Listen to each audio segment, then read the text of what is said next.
जो गायत्री का मंत्र है दोस्तों, अनेकों संभावनाओं को देने का मंत्र है। जो छोटे छोटे मेरे भाई बहन यहाँ पर बैठे हैं, मैं बताना चाहता हूँ कि इसके अंदर संभावनाएं अनंत हैं।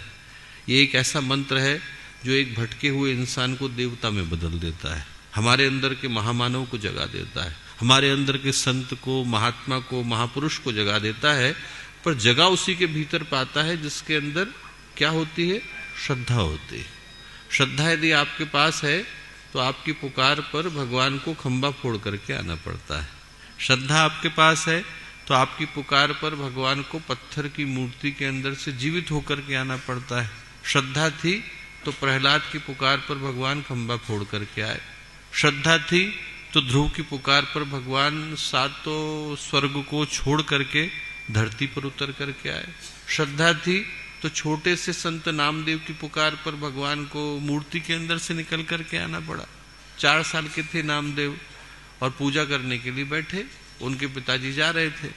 उनने नामदेव से कहा कि बेटा ये भगवान का भोग है, चढ़ा देना। उन्होंने कहा अच्छा, भगवान आएंगे खाने के लिए? बोले हाँ आएंगे खाने के लिए। भगवान ने कहाँ आना था, पर पिताजी मन बहलाने के लिए 4 साल के बच्चे को बोल गए कि तू भगवान की मूर्ति के आगे रख के आना। अब नामदेव वहां पर 1 घंटे बैठे रहे, 2 घंटे बैठे रहे, 3 घंटे बैठे रहे। भगवान क्यों नहीं आ रहे? हो सकता है कि मेरी पुकार में कहीं कोई कमी रह गई। बहुत देर तक भगवान के आगे बैठे रहे। 1 दिन गुजर गया, 2 दिन गुजर गए, 3 दिन गुजर गए। 3 दिन जब गुजरे तो भगवान को मूर्ति के अंदर से निकल करके आना पड़ा। भोग को खाया। जब खाया और पिताजी जब व्यापार के दौरे से लौट करके आए तो पिताजी ने कहा कि बेटा भोग कहाँ गया? बोले वो तो भगवान खा गए। पिताजी को लगा कि बच्चा झूठ बोल रहा है, भगवान कहाँ से आएंगे खाने के लिए? बोले नहीं, आप बैठ करके देखना, अभी खंबे के पीछे अभी भगवान आएंगे। थोड़ी देर के लिए पिताजी बैठे और उन्हें देखा कि भगवान मूर्ति के अंदर से निकले और भोग को खा करके गए। ताकत किसकी है? ये ताकत व्यक्ति की श्रद्धा की। वो ताकत आप में से प्रत्येक के हृदय के भीतर सुरक्षित है बेटा। आप यहाँ से संकल्प लेकर के जाना, यदि हमारे अंदर की श्रद्धा जाग जाती है, हमारे अंदर का संकल्प जाग जाता है, हमारे अंदर का समर्पण जाग जाता है, हमारे अंदर का विश्वास जाग जाता है, तो ऐसी कोई दुनिया की शक्ति नहीं, ऐसी कोई दुनिया की ताकत नहीं जिसको हम लोग प्राप्त करने का अधिकार न रखते हो। मंत्र वही होते हैं, वही गायत्री का मंत्र है।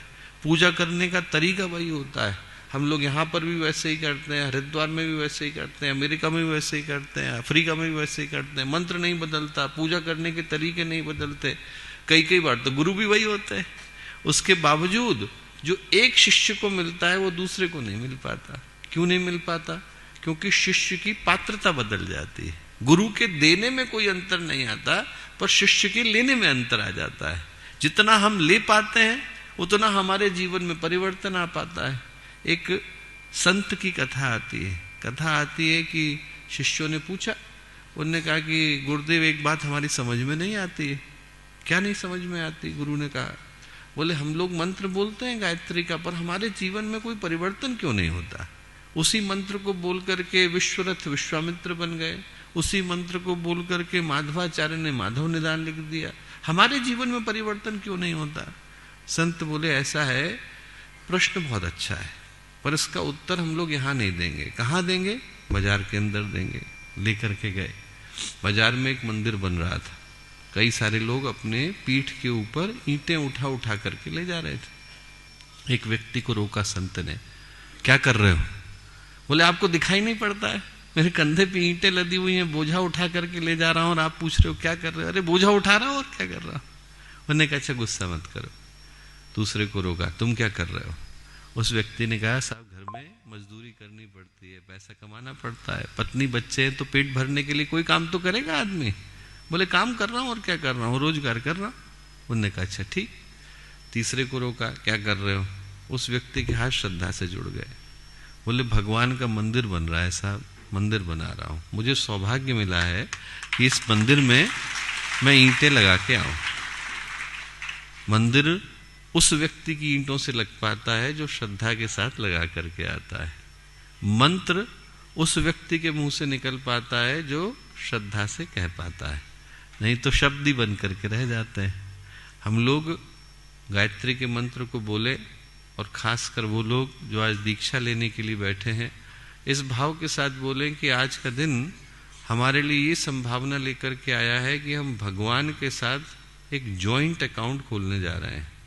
आपके गांव में जो लोग दुकान लगाते होंगे, आप उनके साथ जॉइंट अकाउंट खोल लेंगे तो उनके अकाउंट में जितना पैसा होगा उतना आपको मिल जाएगा। टाटा बिरला के साथ खोलेंगे तो जितना टाटा बिरला के अकाउंट में होगा उतना मिल जाएगा। पर यदि आप भगवान के साथ जॉइंट अकाउंट खोल करके आते हैं तो जितना भगवान के पास होता है उतना आपको मिल जाता है। पर वो खोलने के लिए व्यक्ति को अपने आप को भगवान के लिए समर्पित करना पड़ता है। आज का जो दीक्षा का अवसर है वो यही पुकार लेकर के आया कि हम लोग गुरुदेव के कार्य के लिए, माँ गायत्री के कार्य के लिए, भगवान के कार्य के लिए अपने आप को समर्पित कर सकें, अपने आप को उत्सर्ग कर सकें। जब गायत्री का मंत्र बोलें तो हमारे हृदय से भावना ये निकले कि हमारे अस्तित्व का, हमारे व्यक्तित्व का जो जो अंश है वो गुरुदेव के लिए, अच्छे उद्देश्य के लिए, वंदनीय माता जी के लिए, माँ गायत्री के लिए समर्पित हो, ईश्वर परमात्मा के लिए समर्पित हो। आज जो यहाँ आने का अवसर मिला, जिस चेतना से जुड़ने का अवसर मिला, वो चेतना हमारे हृदय में और हम सब के जीवन में एक नए सौभाग्य की शुरुआत करके जाए। इस भाव और संकल्प के साथ एक बार माँ गायत्री का पावन मंत्र साथ साथ बोले, कमर सीधी कर ले, ईश्वर का आवाहन, भाव भरा निमंत्रण।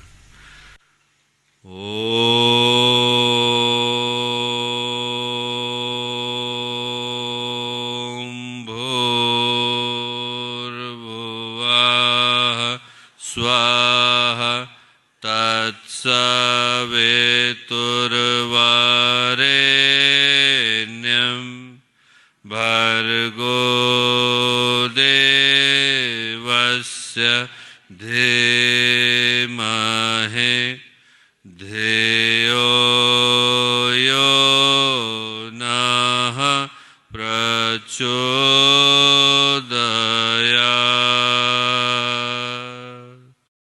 If you're a trader